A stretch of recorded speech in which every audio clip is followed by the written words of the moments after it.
Hello, my name is Michael Squilanti, and I'm going to tell you a bit about myself. I was born and raised in Waltham, Massachusetts, and I've lived here for 26 years.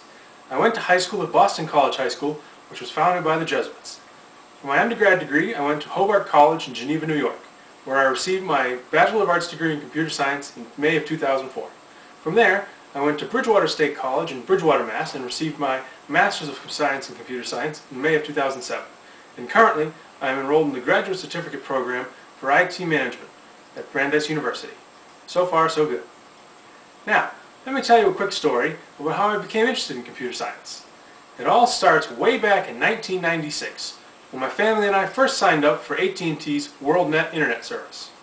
One of the free features to the WorldNet service was the ability to create personal web pages.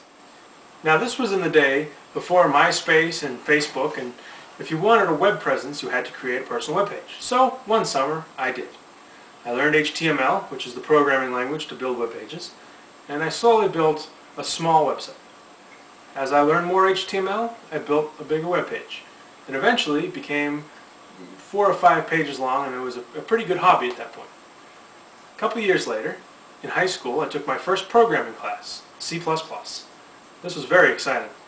I learned how to use the computer's memory and logic circuits to create a program that would do minor calculations or draw pictures.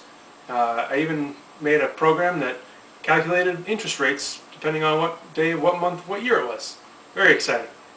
Later in college, I created a tic-tac-toe program, which was slightly more advanced and could actually beat the human depending on if the person was any good or not.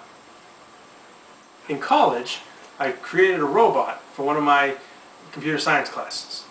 The idea of the robot was to build a small autonomous robot that would be able to fight house fires. Now, the contest I entered in was at Trinity College in Connecticut. The idea was there would be a set maze and a set time limit, and you had to get the robot from one room to another, find the fire, and extinguish it. Now, the first year I entered the contest, I didn't do very well. My team and I weren't quite ready to compete, and when the time came, we failed pretty miserably. However, the second time I entered the contest, I fared much better. And that brings me to where I am today. Currently, I'm interning at the City of Waltham's Information Technology Department. I oversee the databases which store the information such as land deeds, water bills, tax bills, and personal property information. I enjoy it quite a bit, and I hope to continue in this field for the foreseeable future. Thank you. I hope you enjoyed. Goodbye.